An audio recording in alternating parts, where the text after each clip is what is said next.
Panel damage झाला, दरवाजा damage झाला, काही तोडफोड झाली तर कव्हर होत नाही. तिसरी गोष्ट तुमच्या दिवाळीत हाऊसकीपिंगच्या महिलांनी धू पाणी धुतलं, लिफ्टमध्ये पाणी गेलं, काही खराब झालं तर ते कव्हर होत नाही. पावसाचं पाणी टेरेसवरनं आलं, विंडोतनं आलं, कुठून गेलं तरी ते कव्हर होत नाही. मिसयूज म्हणजे दारू पिऊन लोक आली, हाणामारी झाली, तोडफोड झाली, डिस्प्ले फोडला, ते कव्हर होणार नाही. ह्या गोष्टी कव्हर होत नाही. आणि एक गोष्ट, त्या आतमधले जे इमर्जन्सी बॅटरीज आहेत त्या 1 वर्षाच्या वॉरंटीमध्ये असतात. ह्या बॅटरी थर्ड पार्टीकडे तुम्हाला विकत घ्यायला लागतील किंवा कंपनीकडून, त्या कव्हर नसतात. त्याची वॉरंटी 1 वर्षाची असते त्या बॅटरीज. आणि जो अलाराम मोटर आहे, जो आता मी दाखवला, तो वाजतो, तर तो पण कव्हर नाही. कारण तो का कव्हर नाही? कारण तुम्ही लहान मुलं सारखे वाजवणार, त्यामुळे तो कव्हर होत नाहीये. लाईट आणि फॅन कव्हर होत नाही. तुम्ही किती लाईट वापरता, तुमच्याकडे कितींदा लाईट जाते, त्यामुळे ती लाईट कव्हर होत नाही. फॅन पण तुम्ही बटन चालूच ठेवलं, फॅन झालं तर कव्हर होत नाही.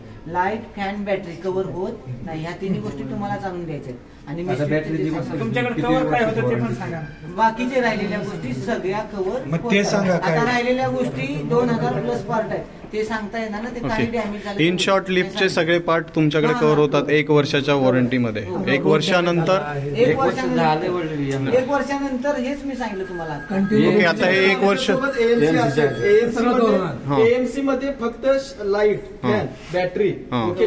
कस्टमर मुळे काय डॅमेज झालं, पाण्यामुळे काय डॅमेज झालं, हाय व्होल्टेज मुळे काय डॅमेज झालं तर त्या गोष्टी कव्हर्ड होत नाही. त्याच्यानंतर बाकी सगळं कव्हर्ड होत. ठीक आहे. आता या लिफ्टची प्राइस होती 3.5 लाख. ओके. स्टार्टिंगला ड्राईव्ह गेलता हाय व्होल्टेज मुळे. ओके. आपण कोटेशन दिलं, वरच्या लेवल मॅनेज करून ते आपण दिले, फ्री मध्ये दिलाय तो ड्राईव्ह त्या लिफ्टचा. ओके, त्याचा इश्यू झाला. आणि आता या लिफ्टला 1 वर्ष कंप्लीट झालेलं आहे, तुमचं म्हणणं आहे? तुम्हाला पेपर आले असले तर झाले असेल. कारण सेल्स टीम वेगळी राहते, कमर्शियल सर्व्हिस टीम वेगळी. सर्व्हिस टीमला आमच्याकडे आलं की बाबा ही होल्ड करा की आमच्याकडे सर्व्हिस थांबते.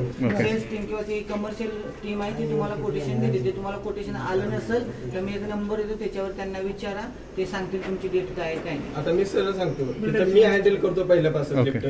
समजा जानेवारी 2025 ला तुमच्या लिफ्टला आले, पुन्हा सर्व्हिस डिपार्टमेंटला, कसं असं 2 डिपार्टमेंट आहेत आमचे, इन्स्टॉलेशन आणि सर्व्हिस डिपार्टमेंट. इन्स्टॉलेशन डिपार्टमेंट कडून सर्व्हिस डिपार्टमेंटला हँडओव्हर झाली की त्या महिन्यापासून जानेवारी 2025 ला तुमची हँडओव्हर झाली की तिथून पुढे 1 वर्ष तुम्हाला फ्री मेंटेनन्स भेटतो.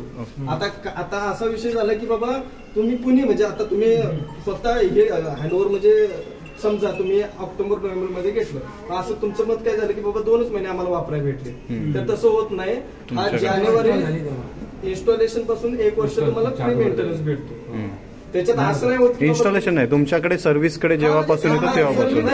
इन्स्टॉलेशनला 4 महिने गेले, तुम्हाला हँडओव्हर झाली बिल्डरला की आम्हाला सर्व्हिस चालू झाली. त्यानंतर फर्स्ट विजिट, वेलकम विजिट होते, त्याचा रिपोर्ट जातो, त्याचे सगळे रिपोर्ट मंथली बिल्डर. आणि आता ते आम्हाला चेक करायचं असेल 9 महिन्यानंतर पोझिशन दिलेलं वर्ष झालं तुम्ही जरा चेक करा. कारण एएमसी ही प्रत्येक फ्लोअर नुसार असते. कंट्रोलर, फ्लोअर, त्याचं त्याच्यामध्ये काय काय इन्क्लूड आहे. तुमच्याकडे आता म्युझिक सिस्टीम नाही आहे, अलग लक्षात. हे पण सांगतं welcome to Mitali, welcome to Gandharva, have a nice day, music लागणार, फ्लोअर सांगणार, फर्स्ट फ्लोअर, टायमिंग सांगणार, नाव द टाइम इज 10-11. म्हणजे तुम्हाला जर पाहिजे असेल तर हे लिफ्ट टॉप आहे, याच्यामध्ये तुम्हाला महत्वाचं काय आहे का पाहिजे तर ते फीचर. महत्वाचं काय आहे, फायर लिफ्ट आणि इमर्जन्सी रेस्क्यू डिव्हाइस, हे दोन्ही गोष्टी तुम्हाला दिलेल्या आहेत. त्यामुळे ह्या लिफ्टमध्ये काय कमी दिले असं म्हणू नका. हे तुम्हाला ऍडिशनल पाहिजे असेल तर घेऊ शकता. पाहिजे तर ते फीचर तुम्ही इन्स्टॉल करू शकता. चाव्या बिल्डरकडे असतात, विकास साहेब. प्रत्येक कस्टमरला देऊन ठेवा. हँडओव्हर झालं की कस्टमर आमच्याकडे मागतो, त्यामुळे आमच्याकडे भेटत नाही चाव्या. सगळ्यांच्याकडे देऊन ठेवा आणि त्यांच्याकडे तुम्ही तसा मेल द्या त्यांना. ह्या चाव्या खराब होत नाहीत वर्षानुवर्षे, कारण तुम्हाला वर्षातून एकदा किंवा 2दा वापरायची ही चावी. आम्ही वर्ष वापरून आमच्याकडे खराब होत नाही. आणि एक चावी मेन गेटवर असणार. काय असेल तुम्ही तुमच्या पद्धतीने ठेवून द्या, म्हणजे कसं अवेलेबल एक इकडे ठेवा, एक तिकडे ए बी ला ठेवा. म्हणजे अडकलं तर आता तुम्हाला रेस्क्यू डेमो दिला, म्हणजे तुम्ही थोडंफार तरी करू शकता. आणि दुसरी गोष्ट, आता लिफ्ट बंद पडली तर लगेच कॉल सेंटर किंवा लगेच कॉल नाही करायचा. पहिली जिम्मेदारी काय की बाबा पॉवर सप्लाय प्रॉपर आहे का, हे तुम्ही तुमच्याकडनं आधी चेक करून घ्यायचं. पॉवर सप्लाय बरोबर असेल, कधी कधी काय होतं दरवाजा ओपनच राहतो, त्या कंडिशनला काय होतं सेन्सरमध्ये कचरा आलेला असतो, 2 मिनिटाचं काम असतं. पण काय होतंय, कुणी पोरं काय करतात, चॉकलेट नाही त्या दिवशी कागद होता ते खोलत नव्हतं, म्हणजे बंद नव्हती होत, ते कागद काढल्यावर ते होऊन जातं. फक्त त्या गोष्टी तुम्ही चेक करूनच पुढे कॉल करायचं. दोघांना बी त्रास असेल. आणि लिफ्टला ते हाय व्होल्टेज प्रोटेक्शन नाही दिलंय का लिफ्टला? आम्ही तरी नाही, आमच्याकडनं नाही. तर तुम्हाला पाहिजे असेल तर के गार्ड म्हणून असतो, कोणी के गार्ड, ते तुम्ही बसून घेऊ शकता, किंवा अदरवाईज तुम्ही तुमचा स्टॅबिलायझर खाली बसून घेऊ शकता मीटर रूमला. तुमचं तुम्ही बसून ड्राईव्ह कशामुळे गेला होता मग? तो त्याच न्यूट्रल अर्थिंग व्होल्टेज जास्त होतं त्यावेळी. तेच म्हणजे ज्यावेळी नुसतं आमच्याकडे हँडओव्हर झाली त्यावेळी, कारण पॉवर म्हणजे कारण की तुम्ही म्हणताय 3-3.5 लाख, मग तो प्रोटेक्शन डिव्हाइस बसवलेला पण तुमच्या जर एएमसी कवर्ड असेल, म्हणजे असं काय तो गेला, आम्हाला आम्ही प्रूव्ह केल्याशिवाय आम्ही हे करत नाही. आम्ही आल्यानंतर व्होल्टेज वगैरे चेक केलं, त्याचा व्हिडिओ घेतला.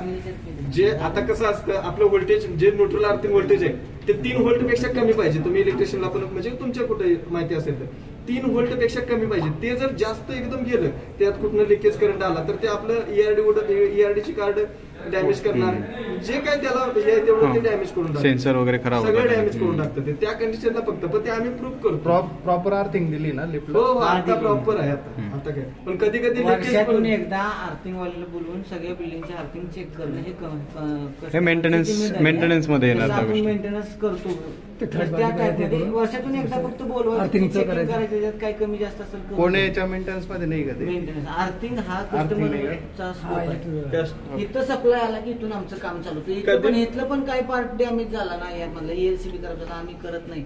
आम्हाला इथं सप्लाय आला की झालं, हे सगळं कस्टमर स्कोप मध्ये कस्टमरच आहे. कस्टमर या पॅनेल मध्ये सप्लाय आला की इथून पुढे चालू होतं. इथून आउटपुट निघलं की मग आमचं काम चालू. जोपर्यंत इथं